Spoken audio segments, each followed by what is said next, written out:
لیکن دوسری طرف قرآن میں اللہ تعالیٰ کہ یہ بھی ارشاد فرماتے ہیں کہ لوگوں نے اور الہ بنا لیے ہیں. وہ جعلی بنائے ہوئے. اب یہ جو اور الہ بنا لیے ہیں جبکہ کوئی اور الہ ہے نہیں لیکن لوگوں نے بنا لیے ہیں, یہ کن معنوں میں کو موٹے موٹے ہمیں کو 5-7 معنی بتا دیں جن میں لوگوں نے الہ بنائے ہوئے تھے یا بنائے ہوئے ہیں اور وہ آج ہم میں بھی موجود ہیں. جی موجود ہے, کیوں نہیں موجود ہے. دیکھیں میرے بھائی کہ میرا اس کے اوپر ڈیٹیل لیکچر ہے. مسئلہ نمبر 3, دعا صرف اللہ ہی سے, یعنی اللہ کے علاوہ کسی اور سے دعا کریں گے تو گویا آپ اسے الہ مان لیں گے, چاہے آپ لاکھ کہتے رہیں.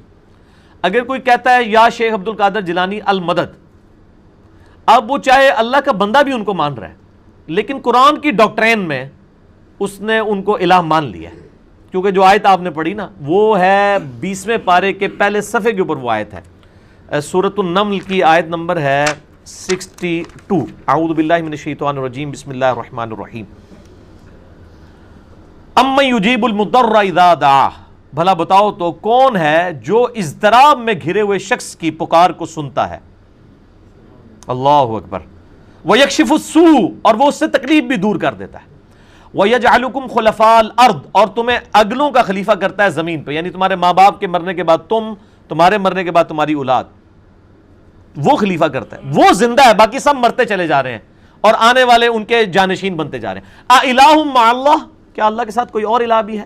قَلِيلًا مَّا تَذَكَّرُونَ, بہت کم لوگ ہی نصیحت حاصل کرتے ہیں.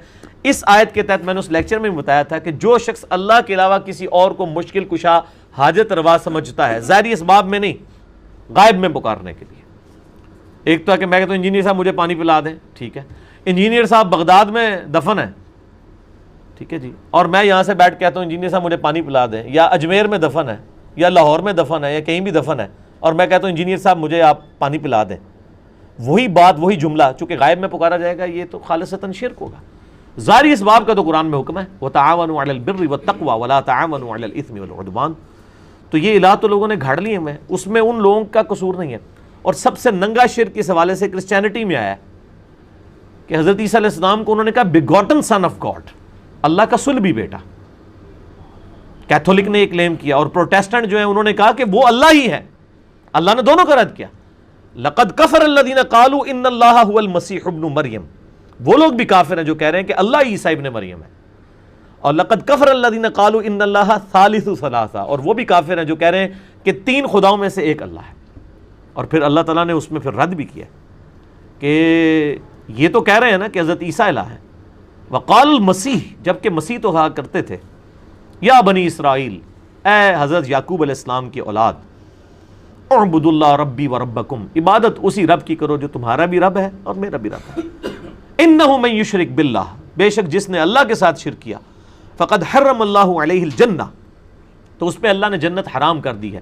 ومأواہ النار, اور اس کا ٹھکانہ دوزخ ہے. وما للظالمین من انصار, اور ایسے لوگوں کا کوئی بھی مددگار نہیں ہوگا قیامت والے دن. حتیٰ کہ بخاری اور مسلم کی حدیث ہے کہ نبی علیہ السلام نے فرمایا اللہ تعالیٰ نے ہر نبی کو ایک مقبول دعا دی تھی جو اس نے اس دنیا میں کر لی, اور میں نے اپنی دعا اپنی امت کے لیے سنبھال کے رکھی ہے. میری اس دعا سے میری پوری امت کو نفع پہنچے گا سوائے اس شخص کے کہ جس نے اللہ تعالیٰ کے ساتھ کسی قسم کا شرک کیا. شرک is the most sensitive issue in the sight of Allah. Sahih Muslim میں حدیث ہے کہ اگر قیامت والے دن میرا بندہ زمین و آسمان بھی گناہوں کے بھر کے لے آئے اور اس کے نامہ اعمال میں شرک نہ ہوا, میں اس قدر مغفرت کے ساتھ اس سے ملاقات کر لوں گا. میں تیار ہوں ملاقات کرنے کے لیے مغفرت کے ساتھ. لیکن یہ شرک والا مسئلہ بہت گمبھیر ہے. خواہش نفس کی پیروی بھی شرک ہے. افرائیت من اتخذ الہہ ہوا, اس شخص کو دیکھا جس نے اپنی خواہش نفس کو اپنا الہ مانا. ایک بندہ فجر کے وقت نماز کے لیے نہیں اٹھتا تو وہ اپنے بسترے کو اس نے الہ مانا ہوا ہے. خواہش نفس, ہر خواہش نفس, آپ اس کو اللہ تعالیٰ تو کہہ رہا ہے کہ افرائیت من اتخذ الہہ ہوا, اس شخص کو دیکھا جس نے اپنی ہوائے نفس کو, خواہش کو الہ بنا لیا. اب یہ اس میں الہ میں سارے فٹ ہو جائیں گے جو آپ کی خواہش نفس ہے اللہ کے مقابلے پر, اور وہ طغیانی پر مبنی ہو تو وہ آپ کو اس کے اندر لے جائے گی. تو اس شخص کو دیکھا جس نے اپنی خواہش نفس کو اپنا خدا بنا لیا. حرام خوری کوئی کرتا ہے وہ بھی خواہش نفس کو خدا بنا رہا ہے. نماز چھوڑتا ہے وہ بھی خواہش نفس کو, روزہ چھوڑتا ہے خواہش نفس کے پیچھے پیروی کر رہا ہے. ریاکاری کرنا, مسند احمد میں حدیث ہے جس نے دکھلاوے کے لیے روزہ رکھا اس نے شرک کیا, جس نے دکھلاوے کے لیے صدقہ کیا اس نے شرک کیا, جس نے دکھلاوے کے لیے نماز پڑھی اس نے شرک کیا. کیوں؟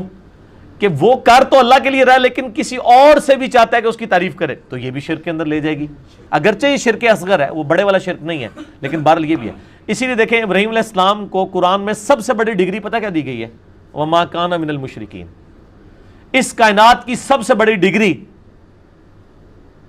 وما کان من المشرکین ہے۔ یہ کہنے کو تو بڑی آسان ہے، دنیا میں لاکھوں لوگ موحد ہونے کا دعویٰ کر رہے ہیں، لیکن کسی نہ کسی درجے میں شرک کے اندر مبتلا ہیں، کسی نہ کسی درجے میں، کہیں نہ کہیں تو انہوں نے کمپرومائز کیا ہوا ہے۔ جس نے فرقوں کے معاملات کے اندر کمپرومائز کر کے حق سے اناد کیا ہوا ہے وہ بھی شرک کے اندر مبتلا ہے، اللہ کی شریعت کو ماننے کے لیے تیار نہیں ہے، ٹھیک ہے، نبی علیہ السلام کے فرمان کو ماننے کے لیے تیار نہیں ہے۔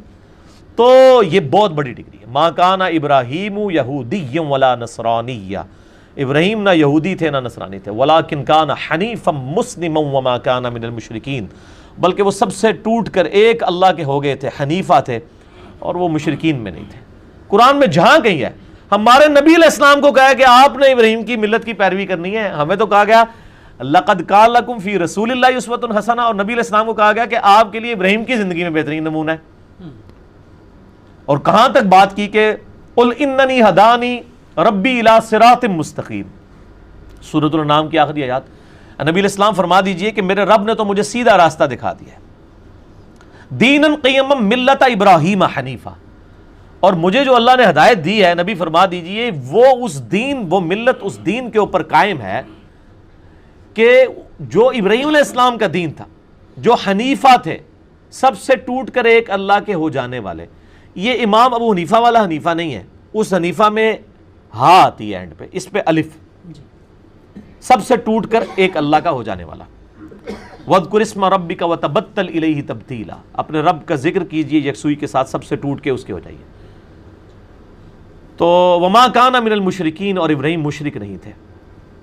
قُلْ إِنَّ صَلَاتِي وَنُسُكِي وَمَحْيَايَ وَمَمَاتِي لِلَّهِ رَبِّ الْعَالَمِينَ، اے نبی فرما دیجئے بے شک میری نماز، میری قربانی، میرا جینا، میرا مرنا سب اللہ کے لیے ہے، لا شریک لہ، میں اس کے ساتھ کسی کو شریک نہیں چاہتا۔ وَبِذَلِكَ أُمِرْتُ، اور مجھے اسی بات کا حکم ہوا ہے، وَأَنَا أَوَّلُ الْمُسْلِمِينَ، کہ سب سے پہلے میں اپنے رب کے سامنے سر تسلیم خم کروں۔ یہ نہیں ہے کہ میں لوگوں کو اللہ کی طرف بلا رہا ہوں، میں بھی اللہ تعالیٰ کا ویسا ہی پابند ہوں اس کی شریعت کا، جیسے میں لوگوں کو اس پابندی کی طرف بلا رہا ہوں، میں بھی شریعت سے آزاد نہیں ہوں۔ ٹھیک ہو گیا جی؟